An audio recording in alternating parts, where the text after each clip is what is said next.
तरफ उठता है दिल लफ्जों में दोहराई नहीं जाती, तरफ उठता है दिल लफ्जों में दोहराई नहीं जाती, तरफ उठता है दिल लफ्जों में दोहराई नहीं जाती, ज़ुबां पर दास्ताने करबला लाई नहीं जाती, ज़ुबां पर दास्ताने करबला लाई नहीं जाती,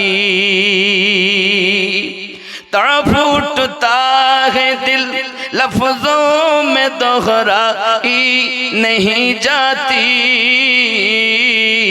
ज़ुबां पर दास्ताने करबला लाई नहीं जाती। सुना है करबला की खाक है अक्सीर से बढ़कर, सुना है करबला की खाक है अक्सीर से बढ़कर, ये मीठी आँख में लेने से बिनाई नहीं जाती, ये मीठी आँख में लेने से बिनाई नहीं जाती, तरफ उठता है दिल लफ्जों में दोहराई नहीं जाती, ज़ुबां पर दास्ताने करबला लाई नहीं जाती। ज़ोरे बोलूं। कहा अब्बास ने अफसोस बाजू कट गए मेरे, कहा अब्बास ने अफसोस बाजू कट गए मेरे, सकीना तक ये मुश्क आब लाई नहीं जाती, सकीना तक ये मुश्क अब लाई नहीं जाती, ज़ुबां पर दास्ताने करबला लाई नहीं जाती। कहा शब्बीर ने अब्बास तुम मुझको सहारा दो, कि तन्हा लाश पर मुझसे दफनाई नहीं जाती। अल्लाह अल्लाह। आमार नबीर जुगे होले केमन हतो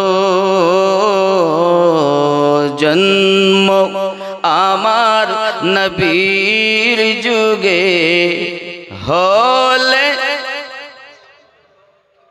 जन्म, आमार नबीर जुगे होले दुई नयने रसूले पाक देखिले केमन। आवाज ना, ये आवाज হবে না, সবাই বলতে হবে, সবাই খুব মোহাব্বতে। দুই নয়নে রসূলে পাক দেখিলে কেমন, जन्म आमार नबीर जुगे होले हतो जन्म आमार नबीर जुगे होले। आज तो भेषे हजरते बेलालेर मधुर आजान, जे आजाने छिलो एमन प्रेम मुग्ध रहमान, दयार नबी पीछे नामाज নামাজ দয়াত নবীর পিছে নামাজ পড়িলে কেমন হতো কেন দুই নয়নে রসূলে পাক দেখিলে কেমন জন্ম আমার নবীর যুগে হলে কেমন কেমন ছিল দৃশ্য মদিনার দেখছেন সব সাহাবী খেলছে নাতি হাসান হোসাইন পাশে দয়াল নবী নবী ডাকছেন নাতি হাসান শুনিলে কেমন হতো জন্ম আমার নবীর যুগে হলে কেমন হতো জোরে হবে আয় আল্লাহ মদিনার মেহমান বানায়া নেন স্বপ্নের মাঝে রাসূলের দিদার নসিব করে দিন জোরে বলুন আমিন দিনী কত আলো জানাই থাকতাম আমরা অধম সামনে রাসূলে পাক হতেন পাশে সাহাবাগণ বুবকর ওমর ওসমান আলীর সঙ্গী কেমন জন্ম আমার নবীর যুগে হলে আল্লাহ কবুল করুন জোরে বলি আমিন আল্লাহ আমাদের সকলকে যেন মদিনার মেহমান বানিয়ে দেন আরো জোরে বলুন আমিন বাবারা পৃথিবীতে আমরা মনে করছি শান্তি পাবো কোথায় পাবেন কোথায় শান্তি সব তো অশান্তি খেয়াল করেন আমার ওয়াহারি আলিমউদ্দিন নকশবন্দি রহমাতুল্লাহ আলাইহি ওসিয়াত করছেন মক্কার চেয়ে দামি প্রতিবেশী মানুষ খেয়াল করবেন মক্কার চেয়ে দামি প্রতিবেশী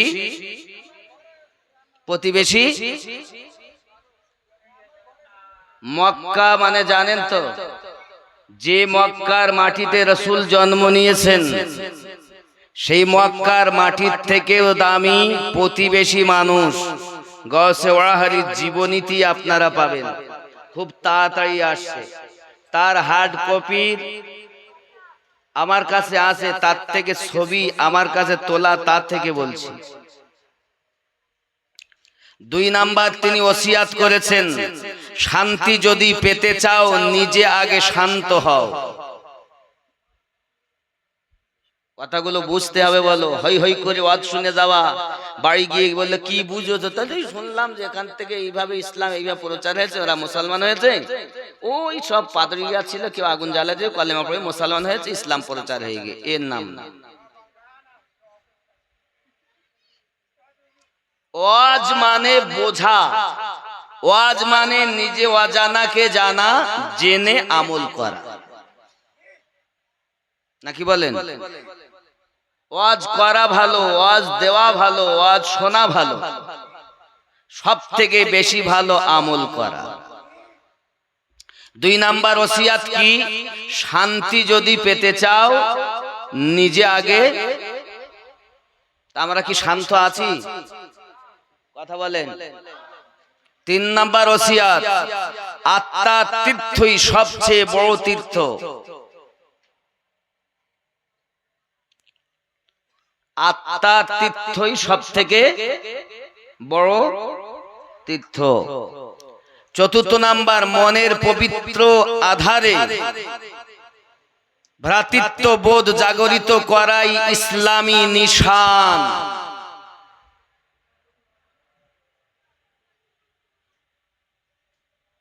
ছয় নাম্বার, তোমার হৃদয়ের প্রগাঢ় প্রশান্তি মানে খোদাকে কাছে পাওয়া। মনে শান্তি পেয়েছো মানে আল্লাহকে কাছে পেয়েছো, মনে শান্তি নাই মানে আল্লাহ পাওনি। সাত নম্বরে বলেন, পরমকে পেতে হলে আগে চরমকে পেতে হয়। পরমকে পেতে হলে আগে কাকে পেতে হবে? চরমকে, তোমার মুর্শিদ। পরমকে, তোমার স্রষ্টা। তুমি মুর্শিদ চিনলে না, হই হই করে তোমার নামাজই হবে না। তুমি নামাজ পড়ো, নামাজের ভেদ জানো না, ঠকাই কাজ। ঠুকলেই নামাজ হয় না। নামাজ মানে বান্দা বান্দির সঙ্গে রবের মিলন। যে ইবাদতে মিলন হয় না সে ইবাদতই হয় না। যুবক, ৮ নম্বরে বলেন, তোমার আত্মাই কোরআন, বেদ ও পুরাণ, বাইবেল জিন্দা বিস্তা। কথাটা আবার শুনুন, তোমার আত্মাই কোরআন, বেদ পুরাণ, বাইবেল জিন্দা বিস্তা। ৯ নম্বরে বলেন, কোন সৎ লোকের পয়সা নিয়ে যদি অসৎ কাজ করা হয় তার ফল ভালো হয়, অপর পক্ষে কোন অসৎ লোকের পয়সা নিয়ে সৎ কাজ করলেও তার ফল ভালো হয় না। ১০ নম্বরে বলেন, ব্রাহ্ম কার, গুরু বুকে যার। আল্লাহ কার, পীর বুকে যার।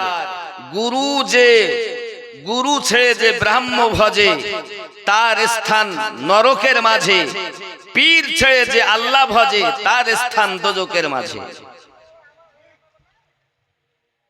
উপদেশগুলো খালি মেনে মাথায় নিয়ে যান, চলে তো যাচ্ছেন, চার দোকানে আড্ডা ঠুকবেন, বাড়ি গিয়ে ঘুমাবেন। হাজার হাজার টাকা ব্যয় করে সন্তান মানুষ করে দিলাম, বিয়ে শাদী দিয়ে দিলাম, ঘুমালাম, নামাজ পড়লাম, দান করলাম, জীবন হয়ে গেল না। তুমি মরার আগে মরো, খুব খেয়াল করেন। আল্লাহ কার, গুরু বুকে। আপনার বুকে গুরু আছে? খেয়াল করুন, তওবা করানোর সময় তিনি বলতেন, ধরো আমার হাত, এ হাত আমার নয়, ইহা আমার ফুল নবী হযরতের হাত। আল্লাহ বলেছেন, ইয়াদুল্লাহি ফাওকা আইদিহিম, নবী আপনার হাতের উপরে আমার হাত। জাহেরে নবীর হাত, হাকিকাতে আল্লাহর কুদরতি হাত। গাউসে ওয়াহাদি বলেন, জাহেরে আমার হাত, হাকিকাতে গাউসে ফুল নবীর হাত। বুঝানোর লোক কই? এখন হই হই করার লোক বেশি। এই জায়গা খারাপ, এই জায়গা। আমি এই জায়গার ট্রিটমেন্ট করার জন্য এখন ওয়াজ করি, এই জামা টুপি পরার জন্য না। যেই এই জায়গা পরিষ্কার হবে তো ওর জামার কথা বলতে হবে না, টুপির কথা বলতে হবে না, দাড়ির কথা বলতে হবে না, সুদ খাওয়া যাবে না বলতে অটোমেটিক সুদ বাদ দিয়ে দেবে। কথাগুলো বুঝবেন। আমার সঙ্গে জীবনে দেখা হতেও পারে, নাও পারে। আপনাদের নুন খেয়েছি তাই আপনাদের মাঝে বসে আজ দুটি কথা বলছি, যাতে আপনারও লাভ হয়, আমারও লাভ হয়। খেয়াল করুন, আমি মনে করছি জীবনের শেষ বক্তব্য দিচ্ছি, আর হয়তো দিতে পারবো না। খুব গুরুত্বপূর্ণ কথা শুনুন যুবক। তিনি আরো বলতেন 12 নম্বরে, তোমরা ভাবো তোমরা রাতে যেমন ঘুমিয়ে থাকো তেমনি তোমার পীরও বাড়িতে ঘুমিয়ে থাকেন? তা নয়, তোমরা থাকো ঘুমিয়ে আর তোমার পীর তোমাদের বাড়ি পাহারা দিয়ে থাকেন। বলুন সুবহানাল্লাহ।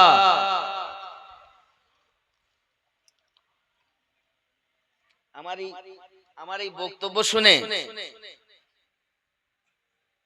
আমি লোক পাইনে প্রেমের বলতে পারি না, কম বলি। তো আজ মনে হচ্ছে যেন আমি প্রেমের কথাই বলি, তাই বলছি। আব্বা আমার পীর ঘুমিয়ে থাকেন না, রাতে শুয়ে আছেন, তাহাজ্জুদ পড়েও ঘুমিয়েছেন, চোখটা লেগে গেছে, হঠাৎ কে যেন দরজায় এসে আওয়াজ দিচ্ছে, ওরে খেপা উঠ। কে ডাকল দরজায়? চট করে উঠে তাড়াতাড়ি দরজাটা খুলে দেখে ঘাড়ে রুমাল, হাতে একটা লাঠি। কে যাচ্ছে? চাঁদনি রাত, কে যাচ্ছে হেঁটে? হায় হায়, এ যে আমার গৌসে ওয়াহারি যাচ্ছে। মুরিদ ঘুমায়, পীর তাকে ঘুম থেকে জাগিয়ে ফজরের নামাজ পড়ার জন্য তাগিদ দেয়। বুঝবো কাকে? বুঝাবো কাকে?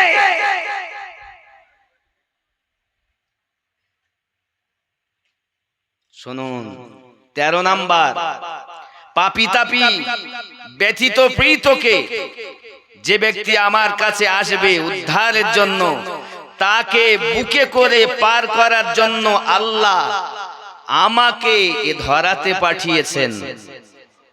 গৌসে ওয়াহারি নিজে বলেছেন,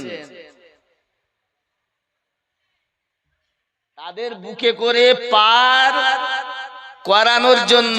কোথায় পার করাবেন? পুল সিরাত।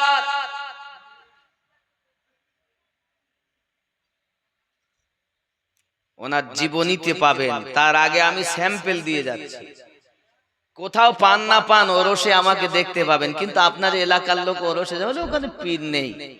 এই রড এত দূরে আলো দেয়, নিচের কাছে নিজে আলো দিতে পারে না। হ্যালোজিন দূরে লাইট দিচ্ছে, দেখেন ওর পিছনে অন্ধকার। ঠিক আপনাদের নিকটটা আমি এরকম দেখি কেন? আমি তো কয়েক বছর আপনাদের মাঝে ছিলাম, নুন খেয়েছি। এমন কোন বাড়ি নেই যে আমি যাইনি, আমাকে চেনে না। হয়তো এখন চিনতে পারবো না, কারণ দীর্ঘদিন বহু আগেকার কথা। তখন যারা জন্ম নিয়েছিল এখন তারা বড় হয়ে দাঁড়িয়ে জন্ম নিয়ে বিয়ে হয়ে গেছে, বাচ্চার বাপ হয়ে গেছে, চিনতে পারবো না। তবে বাবা খেয়াল করুন, 14 নম্বরে বলছেন, হিংসার দ্বারা হিংসুকের মন জয় করা যায় না। মানুষ সব মানুষের সমান, শিক্ষা দীক্ষায় হয় ব্যবধান। আল্লাহুম্মা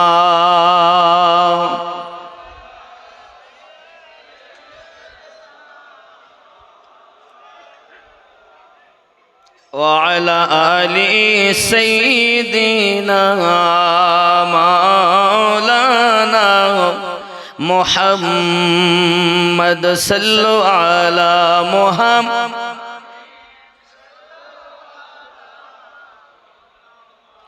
हर दम ज़बान से निकालो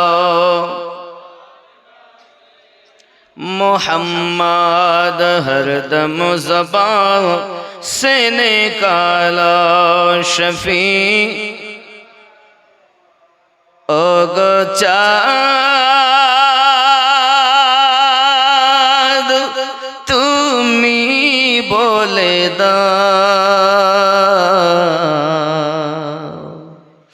আমার নবীজি কোথায়? কাটা অবস্থায় যদি এই হয়, আল্লাহ বলাতে দিলে কি হবে তো জানি না, যে বলতে না দেয় তো বলবো না। ওগো চাঁদ তুমি বলে দাও আমার নবীজি কোথায়? কোথায় গেলে পাবো নবীকে? কোথায় গেলে পাবো নবীকে? পাক নবীজির রওজায় ওগো চাঁদ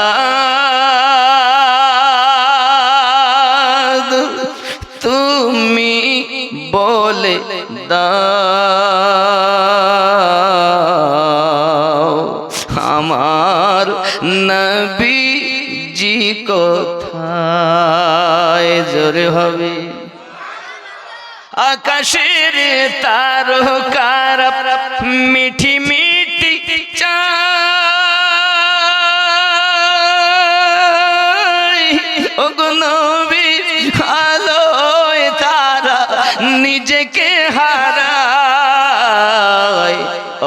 চাঁদ তুমি বলে দাও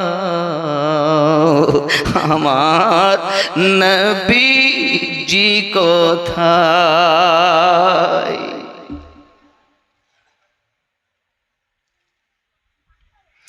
লাখো লাখো হাজিরা হজ পাক যায়, আল্লাহ কাবাকে তারা জড়িয়ে কয় গো কাবা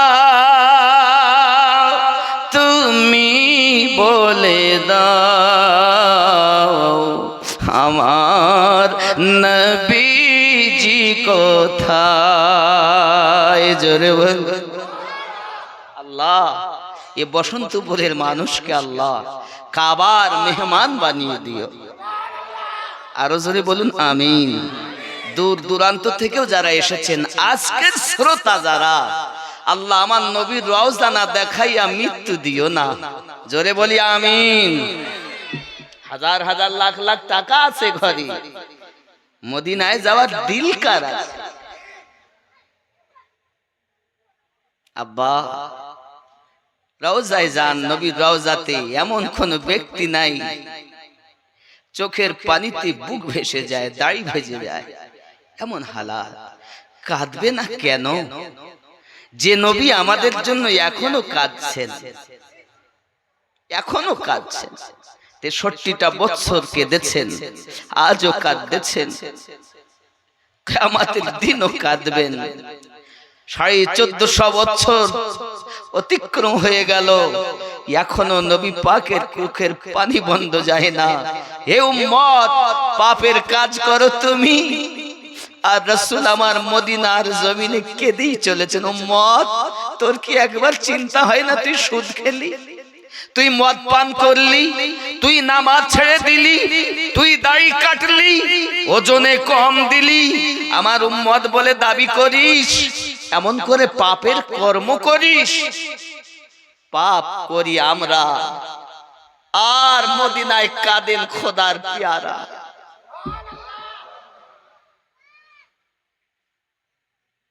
কি হলে আপনি কাজ ভালো করবেন? কার মায়া আপনাকে দুনিয়ায় ভুলিয়ে ফেলেছে? ছেলের মায়া, বিবির মায়া, বন্ধুর মায়া, দৌলত? কে আপনাকে ভুলিয়েছে বাবা? দুনিয়ায় তো আপনি কিছু নিয়ে আসেননি, যাহা কিছু পেয়েছেন তো এখানেই এসে। এর মায়াতে কেন আপনি খোদার ইবাদতকে ওভারটেক করেছেন? অধপতনের কথা বলছেন। অধপতন হওয়ার একমাত্র কারণ হলো শিক্ষা নেই। গাউসে ওয়াহারি বলেন, শিক্ষা, মানুষ সব মানুষের সমান, শিক্ষা দীক্ষায় হয় ব্যবধান, মানুষ না মেনে হলো শয়তান, ইহা কোরআনে শোনা যায়। হা হা, এ বাবা, এই অধপতন কেন হবে না? পৃথিবীর জমিনে আমাদের ভিতরে এই হালাত এসে দাঁড়িয়েছে। এই জমিনে যখন 1613 খ্রিস্টাব্দে বাদশাহ জাহাঙ্গীর সময় ইস্ট ইন্ডিয়া বলে যে নতুন ব্যবসা করা হয়েছিল, বাবা আমার, এই ব্যবসা করার জন্য ইংরেজরা এসেছিল ভারতের জমিনে। আস্তে আস্তে আস্তে আস্তে করে এই ভারতের মানুষের সমস্ত ধন সম্পদ লুটতারাজ করে নেওয়ার জন্য অগাধ চেষ্টা করেছে। হে যুবকেরা আমার, ওই সময় এই ভারতের মাটিতে কেউ তাদের প্রতিবাদ করেনি। যিনি সর্বপ্রথম আওয়াজ তুলেছিল সে হিন্দু ছিল না, সে ছিল মুসলমান। ফতোয়া দিয়েছিল যিনি সর্বপ্রথম, তিনি একজন মুসলমান। আমাদেরই ঘরের সন্তান।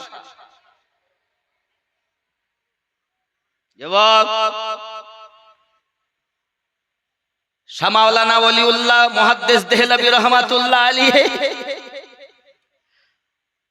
হযরত মাওলানা আব্দুল আজিজ মুহাদ্দিস দেহলভী রহমাতুল্লাহ আলাইহি, তাদের কথা ইতিহাসের পাতায় নেই। এই ভারতের জমিনে ইংরেজরা দেখে কোন মতে ঢোকা যাবে না, মুসলমান তো এমন জাতি, এরা জীবন দিতে পিছপা করে না। ইসলাম ইতিহাসকে তারা ফলো রেখেছে। ইংরেজরা হাবশি বেলালের মতো মানুষকে দেখেছে, ইসলামের ইতিহাসকে তারা ফলো রেখেছে। তাদের ঘরে ইসলামের ইতিহাস আছে। খালিদ বিন ওয়ালিদের মতো যোদ্ধাকে তারা দেখেছে। আপনার ঘরে ইসলাম ভারতের ইতিহাস পড়ছেন, ভুলে ভরা ইতিহাস। আপনার উচিত ছিল ইসলামের ইতিহাসটাও একটু দেখি। খালিদ বিন ওয়ালিদ রাদিয়াল্লাহু তাআলা আনহু, যার উপাধি ছিল সাইফুল্লাহ, আল্লাহ তলোয়ার যাকে বলা হয়, আপনি জানেন না? আমি বলবো তার বিষয়। হে যুবক, খালিদ বিন ওয়ালিদ রাদিয়াল্লাহু তাআলা আনহু কেমন বীর ছিলেন। তার আগে চলুন, ইংরেজরা ভারতে প্রবেশ করবে, চিন্তা করছে কিভাবে আমি আসব। আমরা তো ঢুকতে পারি না, কারণ তৎকালীন যুগে এই ভারতবর্ষে যাকে বাঘ বলা হতো, বীর পুরুষ বলা হতো, টাইগার বলা হতো, মহীশূরের আল্লাহ ওয়ালা, আল্লাহর একজন মেহবুবা বান্দির ঘরের সন্তান যাকে বলা হয় টিপু সুলতান। জোরে বলুন সুবহানাল্লাহ। আপনি জানেন না, আমি আমিনউদ্দিন, আপনাদের এই যখনই কথা হলো যে আমাকে ভারত স্বাধীনে মুসলিমদের অবদানের কথা বলতে হবে, আমি অসুস্থ হালাতে গাড়ি ভাড়া করে টিপু সুলতানের মাজার জিয়ারত করে এসেছি আপনাদেরই জন্য। যেখানে তো আমি বলবো, তাহলে আমি তো কিছুই দেখিনি। যে সর্বপ্রথম সংগ্রামই করেছে ইংরেজদের, ইংরেজ যাকে ভয় করত, সে কেমন মানুষ ছিল আমার জানা দরকার আছে। তাই গিয়েছিলাম, কি করেছি কি দেখেছি আমি বলবো ইনশাআল্লাহ। একটু দরুদ পড়েন, আল্লাহুম্মা।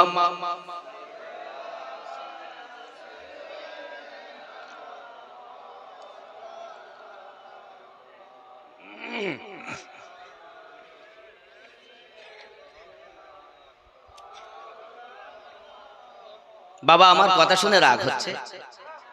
বোঝার আছে, ভারতের ইতিহাস তো আপনি পড়তেছেন, আপনি ইসলামের ইতিহাসকে একবারও গবেষণা করছেন না। খেয়াল করুন, মহীশূরের সরজমিনে হায়দার আলী পিতা টিপু সুলতান যাকে বলা হয়, যাকে বলা হয় ফাতে আলী, যার উপাধি, জোরে বলুন সুবহানাল্লাহ, এর আসল নাম হলো টিপু সুলতান। তবে আমি সেখানে যাওয়ার পর জিজ্ঞাসা করলাম যে কি হবে, কতটা মাজার আছে, কতটা, সব দেখলাম পাকা করা, উপরে ভিতরে, ভিতরে 3টে মাজার এবং চাদর চাপানো। সুবহানাল্লাহ বলেন। ইনি আশিকে রাসূল ছিলেন, টিপু সুলতান ফতে আলী রহমাতুল্লাহ আলাইহি আশিকে রাসূল। হঠাৎ করে টিপু সুলতান বাড়ি মাকে বলছেন, মা, আমার ভাই আমার নাক কেটে দিয়েছে। মা বলছেন, বাবা, হতে পারে না কখনো, হতে পারে না বাবা কখনো। কেন মা, তুমি জানো না বাবা, আমি আমার দুধ আমি যে তাকে পান করিয়েছি, তুমি জানো? যখন দুধ পান করাতাম তো বিনা উজুতে দুধ পান করাইনি, উজু করে নিতাম, আল্লাহর নবীর প্রতি দরুদ পড়তাম, তারপরে দুধ পান করাতাম। কি জেনেছেন আপনি ভারতের ইতিহাস সম্পর্কে? শুধু হই হই করা জেনেছেন? জানো, এই বীর যোদ্ধা যাকে বাঘ বলতেন, ইংরেজরা যার ভয়ে ভারতে প্রবেশ করতে চায় না, এ দেখেছে এরা যদি ভারতে প্রবেশ করতে হয় তো টিপু সুলতানকে আঘাত করতে হবে। জওয়ান যুবক সোনামানিকেরা আমার, টিপু সুলতান আল্লাহর ওলি ব্যক্তি ছিলেন, নামাজি পাঞ্জেগানা ব্যক্তি ছিলেন, শরিয়াতের চুল পরিমাণ খেলাফ কাজ তিনি করতেন না বাবা। মাইসুরের সরজমিনে টিপু সুলতান আপনার এমন ভাবে এখনো শুয়ে আছেন বাবা। জিজ্ঞাসা করে কবরগুলো গুনে গুনে দেখি, লোককে জিজ্ঞাসা করি বলে 174টা রওজা আছে, কবর আছে, শহীদের দরজা আছে। আমরা গুনে গুনে 147টা পেয়েছি আমি। বার ভিতর আশপাশ সব গুনে ওরা একজনকে জিজ্ঞাসা করলাম খেদমত করছে, বলছে 174টা। আমি নিজে গুনে পাচ্ছি 147টা। অসুস্থ হালাতে গিয়েছি, গিয়ে হেঁটে হেঁটে সব গুনতেছি, একটা বাচ্চা পর্যন্ত বাদ দেয়নি। জানি না থাকতে পারে, আমার ছুটে যেতে পারে। সেই মাইসুরের সরজমিন আল্লাহর ওলি শুয়ে আছেন। তাকাও, ধোঁকা দিয়েছে কে? আপনজন, মুনাফিক। আল্লাহ পাক রব্বুল ইজ্জাত কোরআন মাজিদের ভিতরে একটি সূরা অবতীর্ণ করেছে, সূরা মুনাফিকুন। 11টা আয়াত তার ভিতরে দিয়েছে। আর মুনাফিক সম্পর্কে আমার ওরাহারি লিখছেন, মুখে হাসি মনে কালি, ওগো মুনাফিক যে মিথ্যা ছাপ সত্য কথা করে না শ্রবণ, ওগো মুনাফিক যে মুনাফিকের চক্রবর্তী যেন ভাঙন ধরা নদীর গতিরে, শয়তান হতে কঠিন বাতি মুনাফিক মত, ওগো মুনাফিক যে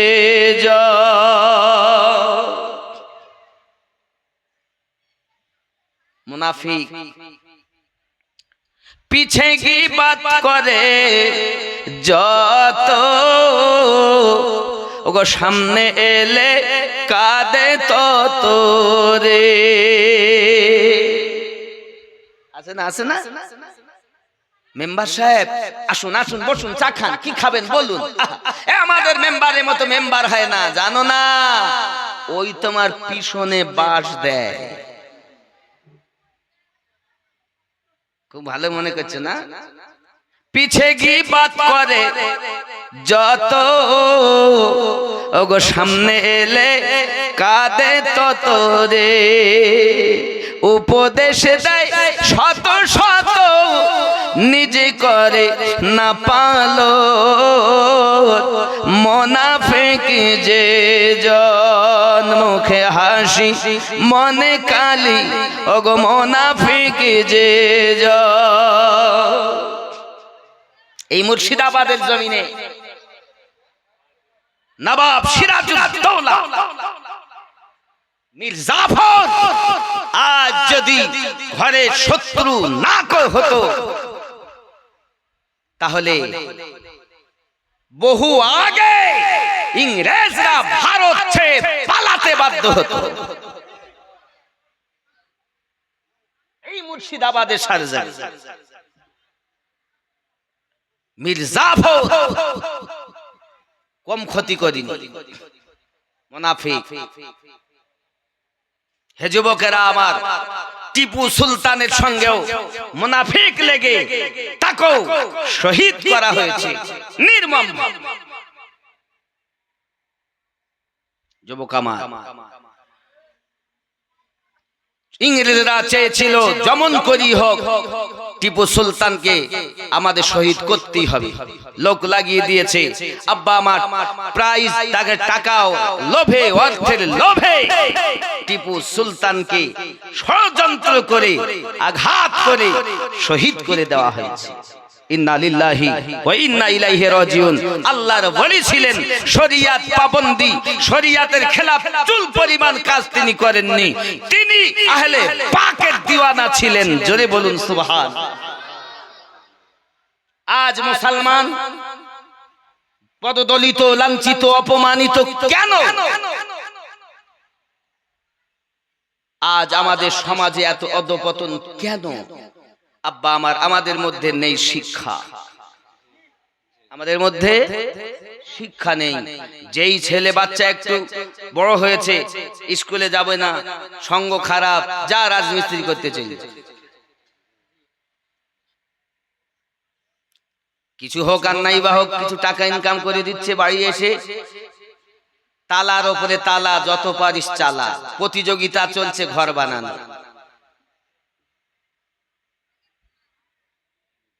বাড়ি আসতেছে, মোটরসাইকেল কেনার প্রতিযোগিতা। ওরা কি কিনেছে? তাহলে তো ওরা আর্টিকা কিনেছে, তাহলে আমাকে বুলেট লাগবে। আব্বা আমার, প্রতিযোগিতা চলছে, রাস্তাঘাটে গাড়ি চালাচ্ছে উদ্বারাঙের মতো। না শিক্ষা আছে, না দীক্ষা আছে। মা, আজ আপনাদেরকে বলি, আপনারা যদি মা হতেন, নায়িকা যদি না হতেন, আপনার ঘরে তো এত অধঃপতন হতো না। টিপু সুলতানের মা বলছে, বেটা তুমি বলো কি, আমি জীবনে তাহাজ্জুদ নামাজ কাজা করিনি বাবা।